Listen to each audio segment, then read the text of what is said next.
Good. So I'm Catriona, and this is Longmead, this area here, 10 hectares of species-rich floodplain meadow, of which there's only 1,100 hectares left in the UK, about the size of Heathrow Airport. My partner, Kevin Martin, and I have been managing and restoring this meadow as part of our small farm for the last 20 years. And I also run educational visits and care farming for adults with learning disability and autism. And these projects have been partly funded by Natural England. And then these are two new projects down at the bottom, the Thames Valley Wildflower Meadow Restoration Project and the Nature Recovery Network. So I should say a network of people. I'm going to be talking about the community project tonight, the Nature Recovery Network. But the two projects are interconnected and based on the same idea. And this idea is a kind of bottom-up network of local people as a means of addressing key challenges in nature recovery, namely sustainability and scalability. So before going into detail on these things, there are a few kind of stark facts, Mike expressed them in a different way, that kind of pushed us into these ideas. And when I can get my computer to move forward. So that happened last time, but oh, there we are. So Britain's very rich in enthusiasts for environment, more than any other country than Europe, and yet we're one of the most nature depleted countries in the world. Closer to home, only 4% of the total land area of Oxfordshire retains any special value for wildlife. And only 2% of the land in the UK is owned by environmental organisations. So what do you do in the face of these facts? On the other hand, during the sort of 2 decades that we've been running Longmead, we've come across the incredible passion and concern of local people for the decline of nature in this beautiful Upper Thames region. In Cumnor and Eynsham, they're dedicated groups who've been working over many decades to try and restore and preserve and document nature. In Eynsham, there's the Eynsham Society that's been planting trees since the 1970s. There's Green Tea. There's the Rotary Club, who's also done planting. In Cumnor, there's the Cumnor Conservation Group, who include some of Oxfordshire's greatest experts, but botanical experts. So we had sort of 2 questions. How do you scale up the work of these individuals, passionate individuals and groups, given on the one hand, this massive public concern, and on the other hand, the problems of access to land and the finite resources of environmental organisations to support projects outside their own sites over the long term? And our second question was, can the environmental work being done in the villages along the Upper Thames be joined up with the landscape scale projects like, for example, Beebout's living landscape from Northmoor up to Chimney, and now our new project, the Thames Valley Wildflower Meadow Restoration Project? So the idea that we sort of discussed among ourselves was how you might create a kind of place-based network of people for nature recovery that would connect up and support the individuals, community groups, local businesses, farmers, landowners, local councillors, who all live in the same place and therefore are likely to have a shared long-term commitment to it. So we had the idea that maybe by connecting up the people in the groups, you may be able to arrive at a whole that was greater than the sum of the parts. we talked about a bottom-up approach that connects the enthusiasts with ideas to the local experts who know how to do stuff. And so building over time a cadre of committed and skilled, importantly, people in the community, and also very importantly in local government. So our hope is that this might ensure the sustainability and also lead to well-informed interventions for biodiversity gain over the long term, creating a kind of joined up community dedicated to mapping, protecting, and restoring the local landscape in all its wildlife in all its diversity. So this is our meadow restoration project. So here we've got Oxford down, down here. This is us, Longmead here. This is the sort of stretch above the Thames that, as Mike was referring to, the Oxford Meadows and Farmore Conservation Target Area. And here we have, in red here, these wonderful ancient wildflower meadows: Pixie Mead, Oxy Mead, Yarnton Mead, Cassington Mead is here, and then we're here at Longmead. And they're all designated wildlife sites, either SSSIs or local wildlife sites. So our idea here was, by talking kind of neighbour to neighbour or farmer to farmer, could you create a network of the willing to restore the meadows in between these famous sites in order to create an uninterrupted meadow network? So I was saying that there's 1,100 hectares left in the country of this floodplain meadow habitat, but actually, extraordinarily, a large proportion of it lies on this stretch of the Thames. And if you look at the map, there's a rather extraordinary concentration of SSSIs, of other types of habitat. Also, I think uniquely on both banks of the Thames here, there's meadow, species-rich floodplain meadow. So, so if you were to choose an area that you might think about restoring floodplain meadow, this might well be it. So the yellow is our kind of efforts to date, and we started in 2018 and have mostly been knocking on open doors. There's still some way to go, and the dotted lines are sort of preliminary conversations, some of which are sort of more fixed than others. Some depends on funding, some depends on other criteria. But this summer, down, if you can see on the bottom right-hand corner, we restored Christchurch Meadow using seed in green hay from Longmead. So this was collecting the seed in the green hay using a forage harvester. You can see the Swinford Toll Bridge just in the background there. And then this is spreading it on Christchurch.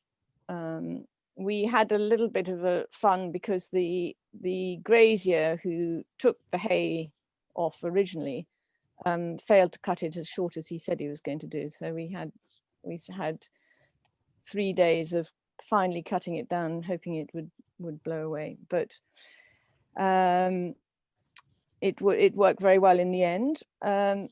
Interestingly, so what was really nice was that we managed to get the plant sciences department and also the botanical gardens to join us. So on the left here is Professor Stephen Harris, who's the keeper of the herbarium at the university and professor of botany. So he led the baseline survey. And then here, this is Jim Penny, who's at the Botanical Gardens, and they have offered to propagate any particularly rare plants that we might want to introduce at a later stage. And so this was another kind of interesting way of extending the network, and also sort of creating sort of ownership by the college and the university, because in the past, so in the middle is the is John James, who's the head gardener at Christchurch, who's a fantastic forward-looking man, and has been introducing wildflowers all around the edges of the meadow, but hadn't quite got to tackling the meadow itself. And he has sort of stories about kind of putting out to grass the stripy lawn brigade that had been in charge before him. But what he said was, till now most of the work's done in the college. He's in charge, and it's completely sort of separate from the students and the professors. So pulling them in to the project was a sort of nice way of extending our network. And as a result, in fact, Stephen Harris has now decided that that in the new course, they're just developing a 4-year course. So they're going to use the meadow itself for teaching the undergraduate survey techniques. Up till now, they've went off on field trips to Wales, but he says, with the meadow in the centre of the college, of the university, the students can go themselves and start practicing their techniques. So going back to the map and the community nature recovery project. So here we have Eynsham on the edge of this conservation target area, big village of 2,000 houses.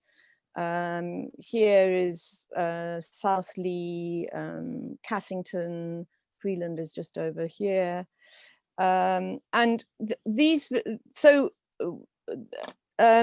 These villages have all, in some way or other, and in differing degrees, joined into the nature recovery network. On the other bank is Cumnor here, and they are also joining in. So physically, all these villages connect to the land that forms part of the kind of landscape nature recovery network that Mike was talking about. And so this, it seems to us, opens up a real possibility of community involvement through kind of creating wildlife corridors, hedgerows. And what's been quite interesting, we started doing garden wildlife surveys. We started during lockdown.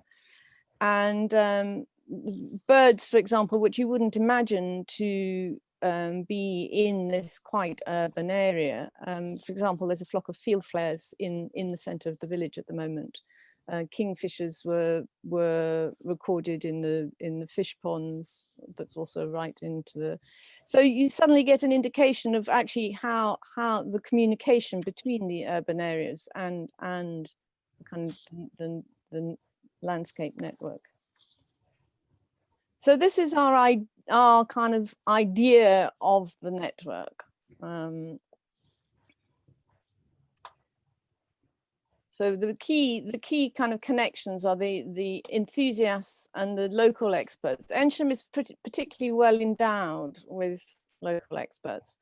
And we define those, well, the thing we've discovered in the process of doing this is that people are very modest, and getting people to recognize that actually they have a huge amount of knowledge, either historical knowledge of the place that they're living in, or professional knowledge, or a self-taught learned knowledge. And so all those different kinds of knowledge, when we brought them together, makes it a kind of very rich community. So parish council, obviously district councils and individual councillors have been very engaged, both at the parish level, the district level, and the county level. And then the university, branching out into the university. So it seemed to us that the advantage of a kind of network structure was that, unlike a kind of conventional pyramidal community environment organization, it could expand infinitely. All was required is somebody with an idea and enthusiasm to gather the expertise around them and the other people who are eager to help them do something. So there's no need to kind of prioritize projects. It can just, whatever can gather enthusiasm can get going. And the other advantage is that it very quickly builds a critical mass that attracts more people, and, as we seem to have found, it also attracts funding. So this is where we've got to so far from the network. So 7 primary schools under the Eynsham Partnership Academy have got involved, not actively so far, but we've just had a grant from Natural England to do train workshops in outdoor learning for the science teachers in the 7 schools. So there's a willow coppicing group, care farming group that's based on Longmead.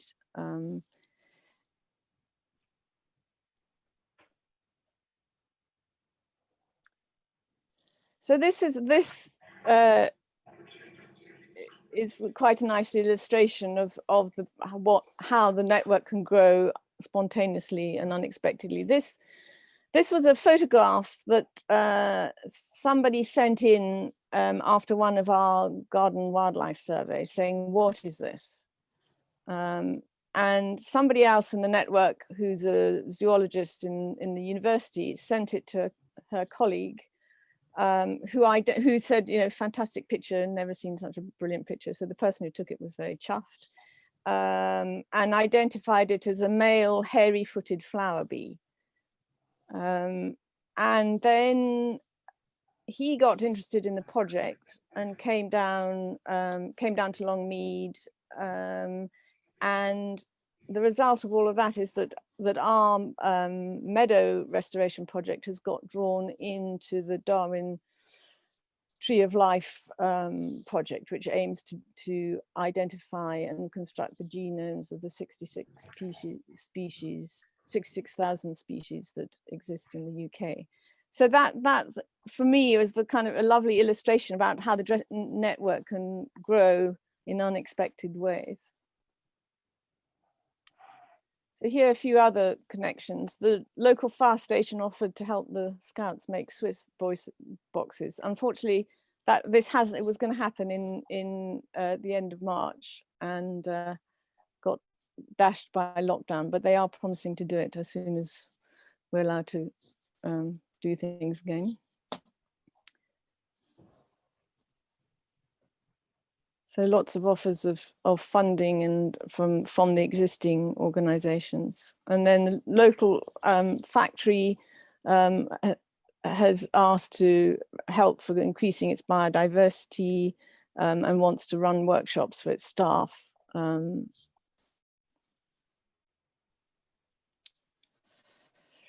This was a bird box making event run by the Peace Oak Community Association, one of the groups that are part of the network. And firewood was donated by the local sawmill.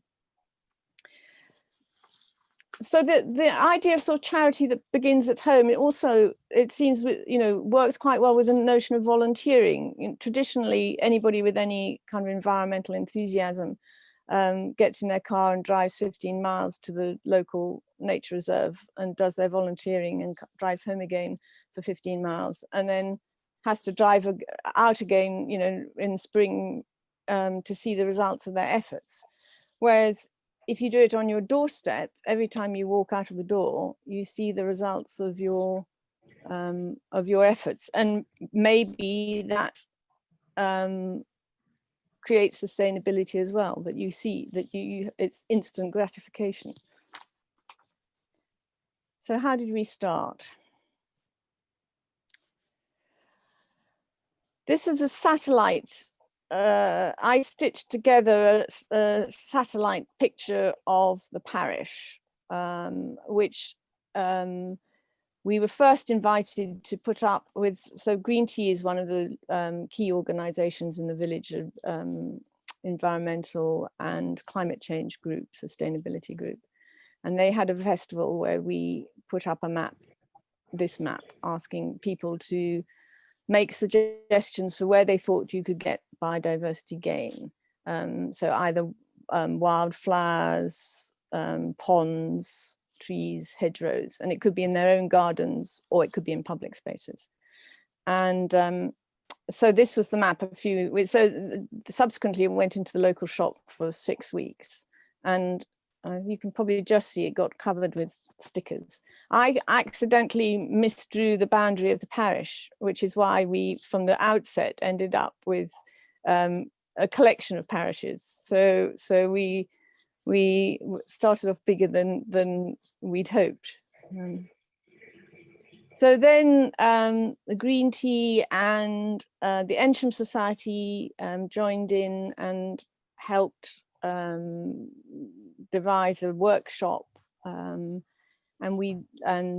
do posters, and we leafleted 2,000 houses just to make sure that anybody who had any interest could come along and do what they wanted to do. So this was one dark, cold, wet evening in January, and 250 people turned up in the village hall. And with people offering to do all sorts of things. We had lists of people suggesting what they were interested in or what they might like to do and what their skills were that they could offer. And now, sort of 6 months or 9 months on, we have a mailing list of about probably in the region of 350 people. Which what it means is that actually I mean, despite lockdown and our incredibly constrained circumstances, there's great support for anything that anybody puts on. So we were very keen that that interventions were coupled with scientific knowledge. That locally there are a couple of examples of biodiversity gain interventions that have been well, what the road to hell is paved with good intentions type of effect.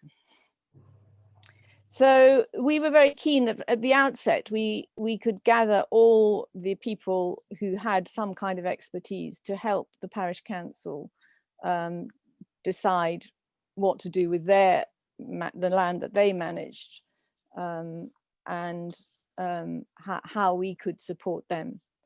So we interpret quite broadly the notion of an expert, and really understand the value of bringing together people with the long-term knowledge of the landscape.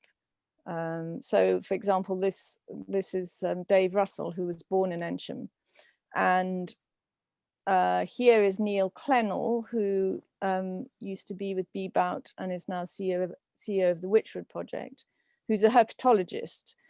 And so Dave Russell remembers the walls where there used to be the dry stone walls where the lizards used to live. So already there's a kind of fantastic connection there between these sort of different kinds of knowledge. So we were very insistent that we would start by surveying and mapping, and try to resist any planting. Didn't quite succeed in the first few months, but fantastically, encouragingly, there's been huge interest in doing bird surveys, botanical surveys. We got funding from the Trust for Oxfordshire Environment to plant some wildflower areas in the summer, and including doing baseline botanical survey workshops. And we had 30 people wanting to take part in them. And then again, we were caught by kind of groups of 6, and so we haven't got through all the people yet who want to do the botanical surveys.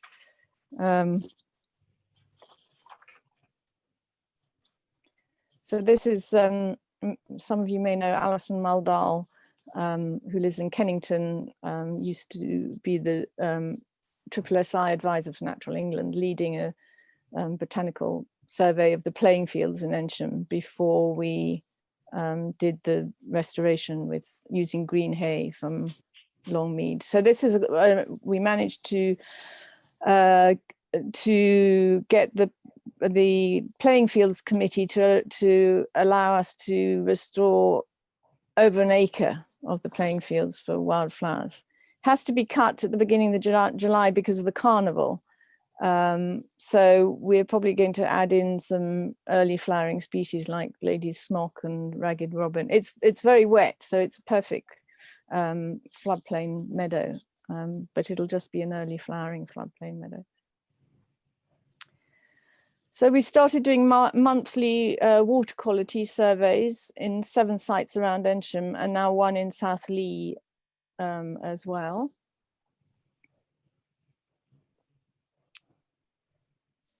So this is this was a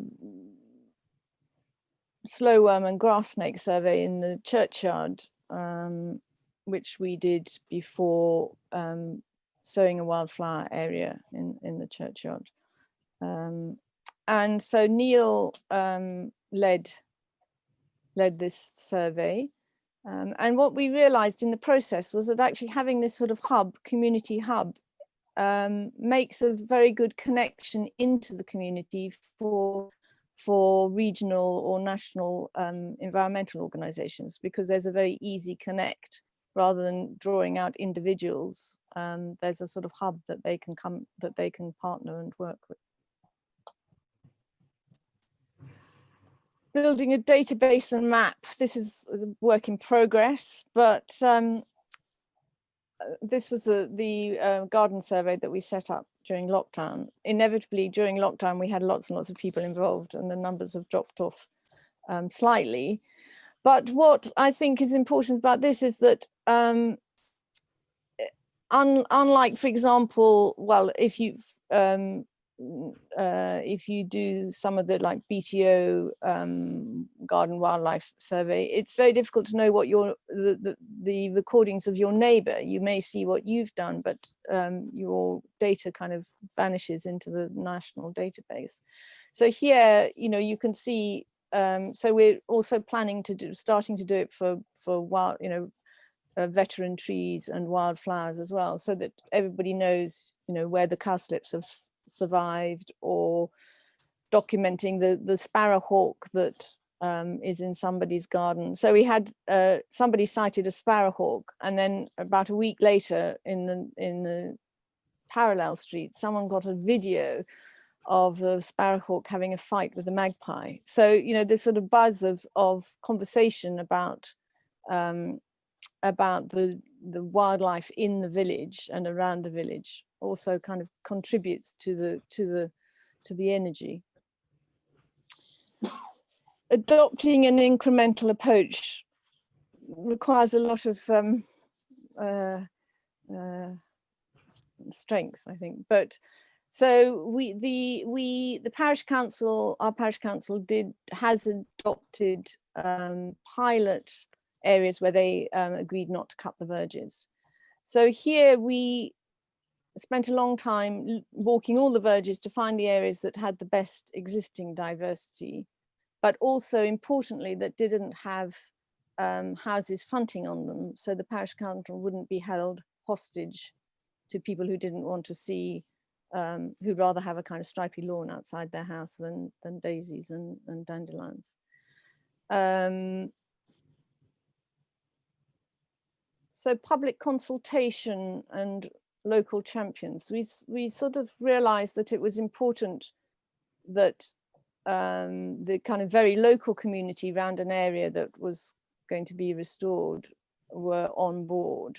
So this was a little close, where with the funding from the Trust for Oxfordshire Environment, we did some, created a meadow area. And these are well, so the girl on the right, Kirsty, lives opposite this area, and she talked to all the neighbours and got people enthusiastic for doing the works.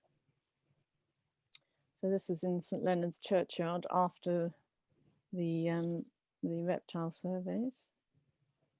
And so the reptile surveys have also taken off. So the Peace Oak community also decided that they would also do a reptile survey. And then there's the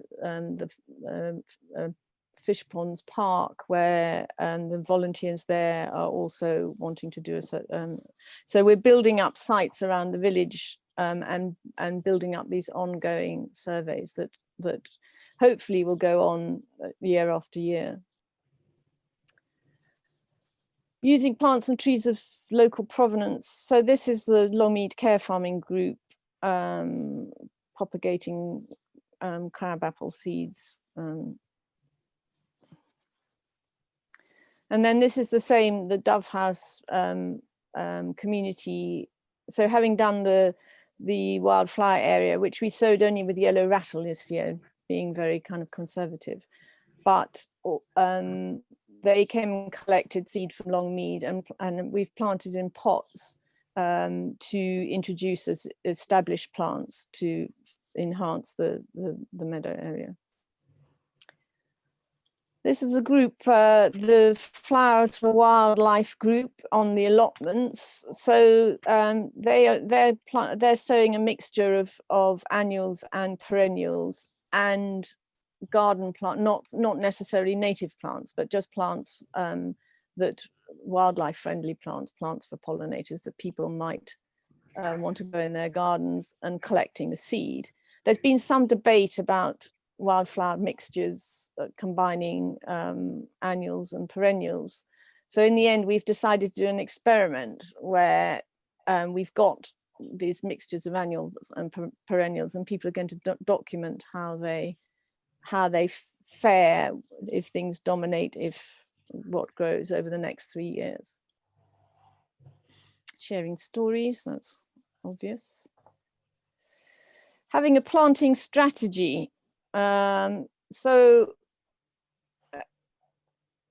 this is Christchurch Meadows. Actually, I thought that they'd planted knapweed and yarrow in a sort of design, but actually it turns out that that's simply what came up. But it actually makes an interesting point that you can design with wildflowers, and maybe in the more urban areas you could do an interesting, instead of just a random mix, do a more kind of designed idea.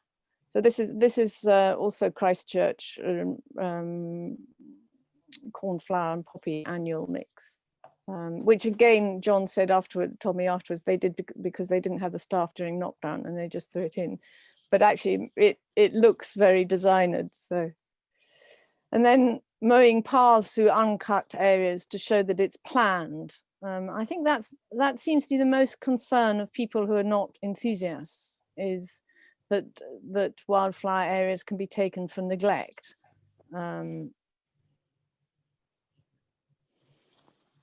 So yes, working with the Eynsham Parish Council, it became clear to us that there needs to be strategies in place up front before engaging in this kind of collaboration between the community and the parish council.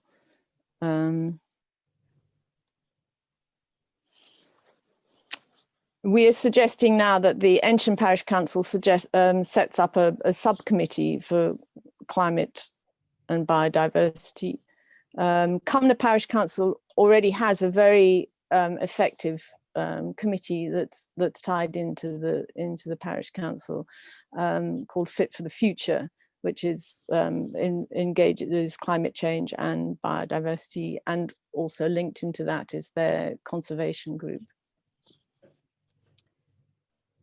And then working out a strategy for public consultation with the parish council. You know, what requires consultation. Parish councils, it appears, are not used to public consultation, but suddenly get very frightened when you're talking about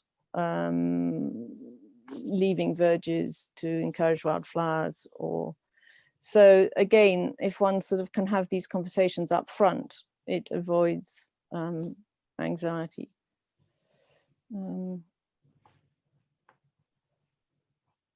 Beware of the squeaky wheel.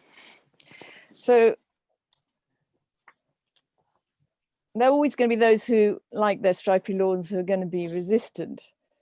And I think probably it's a fact of our culture that we're more likely to contact the parish council if we're going to complain rather than tell them that they've done something good. And also, I think we've realised in the current situation where grass management is taken on by large outside contractors, in fact, parts of the villages are always being rewilded anyway. And so the parish councils are used to being bombarded by, I think, a relatively small handful of people who are pulling them up for neglect.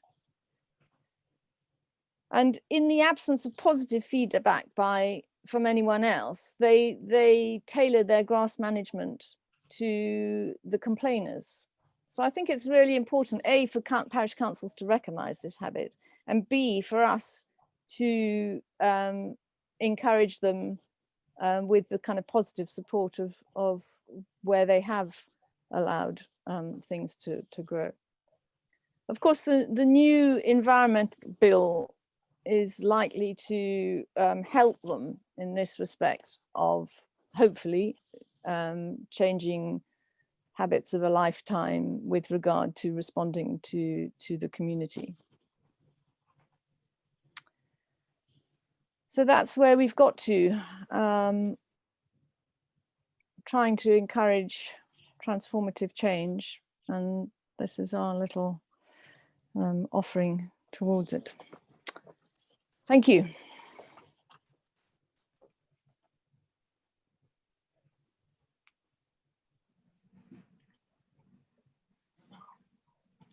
Thank you, Catriona. That was amazing.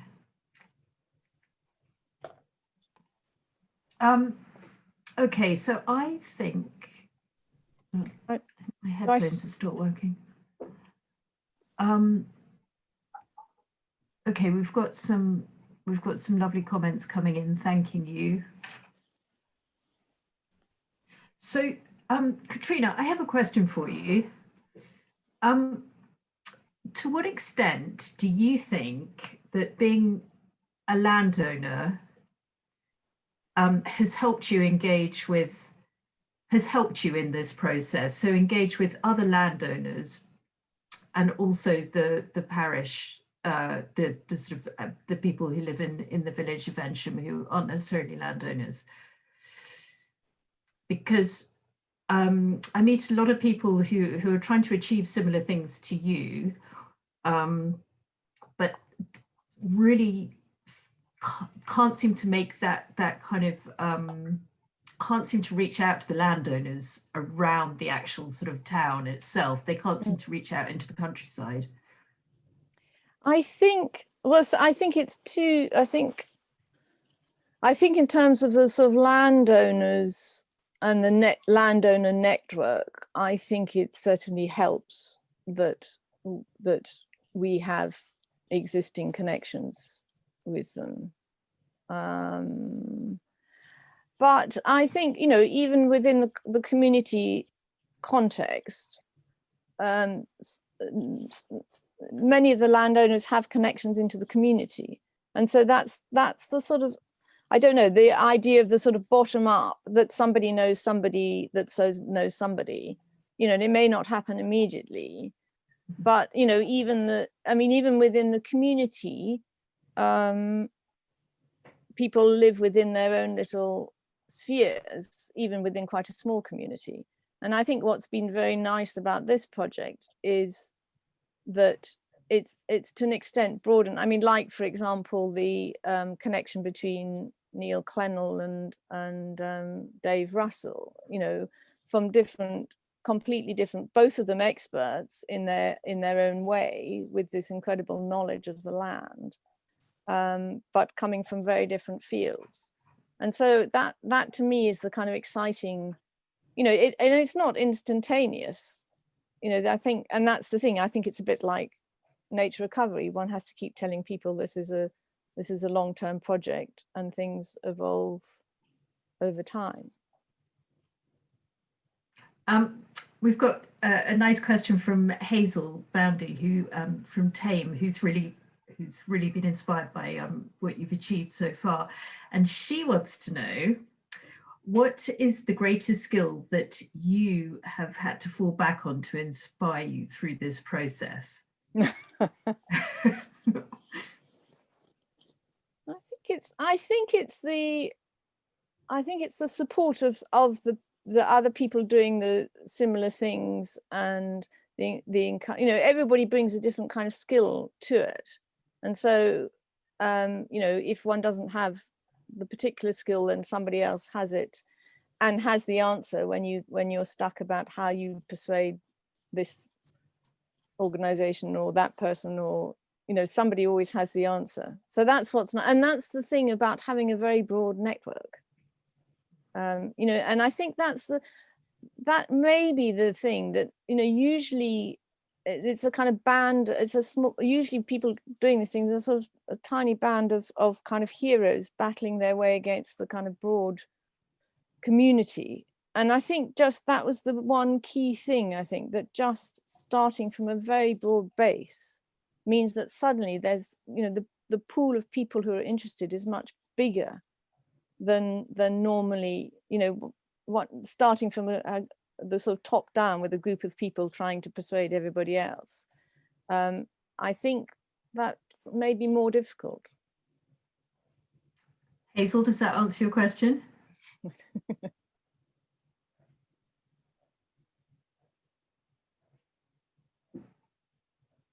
I think, is that a yes? You're on mute.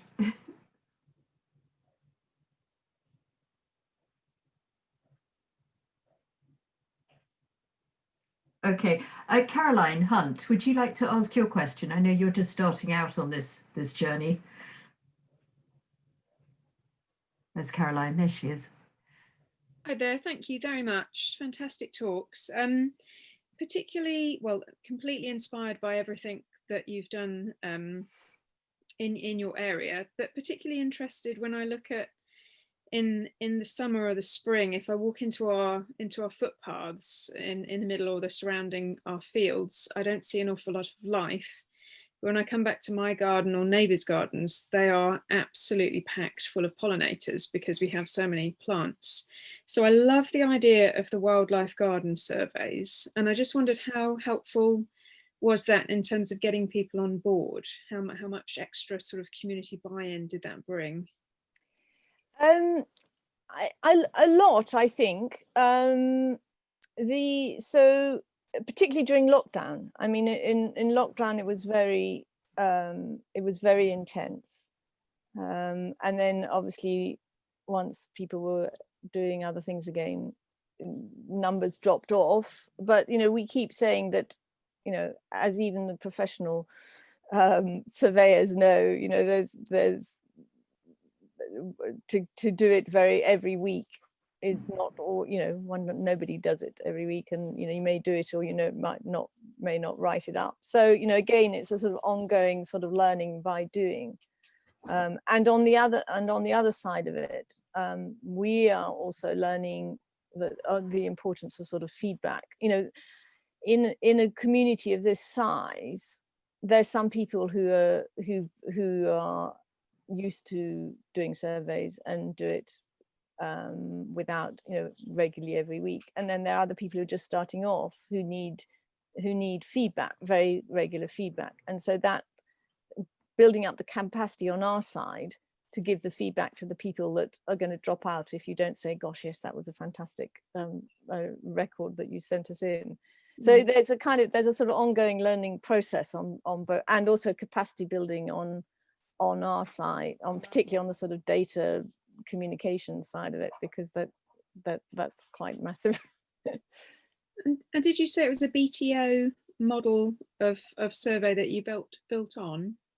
Well, when we just know so some people the idea is that we make our own database, but and supply our data to TVERC and anybody who wants it. The thing that is proving to be a complete nightmare, and the Green Challenge should really be putting some funding towards it, is that everybody has different protocols. So, and it turns out that BTO has a different protocol for its bird survey, for its garden survey, as it does for its other programs. So even with them, we couldn't submit in the same way to their garden survey as to their regular bird surveys. So there needs to be a standardization of data inputting it across all the organizations to allow community groups to really contribute. Thank you. So at this point, I'd like to put in a little bid to everyone who's interested. On next week, our webinar next week is dealing with biological recording, with presentation from Tiva, from Robbie Still for the Thames Valley Environmental Records Centre, who are endeavouring to help bring all of Oxfordshire's records together and disseminate them beneficially for everyone. Followed by Nick Mariner, who did a lot of work with the River Tame Conservation Trust, establishing a recording network near Waterstock, which had very, very few records of anything there and looked like a total sort of ecological desert. And in 5 years, it's qualified to become a local wildlife site. So tune in next week. Do we have, I think we've pretty much covered it. Anne Miller, quickly, you had a question about timing, didn't you? Don't look startled. Sorry, I was busy typing away in the chat box. Yes, just wanted to ask Catriona really how long it took to get from your original concept of doing this to, given that it's a grassroots sort of initiative, to actually getting to the point of having your public meeting. I realise you've really accelerated over this last year, but I just wanted to know as a sort of realism. Interestingly, the idea for the community thing was sparked by Wild Oxfordshire's workshop last August, looking on the nature recovery networks, and my partner and I discussed how one could get community involved driving home in the car. So that was, and then we had a meeting with so Longmead straddles Eynsham and Cumnor parishes, which was a good kind of start. So we got together a group of parish councillors from Eynsham and Cumnor and a few other people to just initially think about how we might do a kind of cross parish initiative. And then the Green Tea, the local Eynsham sustainability organization, invited us to present it there. So and then the map was up for 6 weeks. So it started, the idea was when was Wild Oxfordshire's workshops? Last August, I think, or beginning of last September. Yeah. It's great to hear that the Nature Recovery Network sort of initiative is sort of starting to produce some of these results as well. So great. It's been great to see everyone using it, and that does seem to be something that is gaining momentum, and you know it's really exciting to see. Sorry, we haven't really been able to address some of those really big questions that have come up on the chat. I'm conscious there was a question from Colin about the new planning. Coming through the reform of the planning system. Will no doubt be a huge challenge, but there's others better qualified to address that question than I am, I think. But point well made. I think we just about covered everything else. I think from my questions and Catriona's presentation, I think answered some of the questions that came out about how you go about this and the issues with, you know, how do you take the first steps and lines on maps and things, because I totally agree that it can be very sensitive and you have to take things in the right order, and Catriona set that out very well in terms of how to go about that, and gives us confidence to move forward. So thanks from myself as well, Catriona, for your thoughts and presentation. It's been really helpful.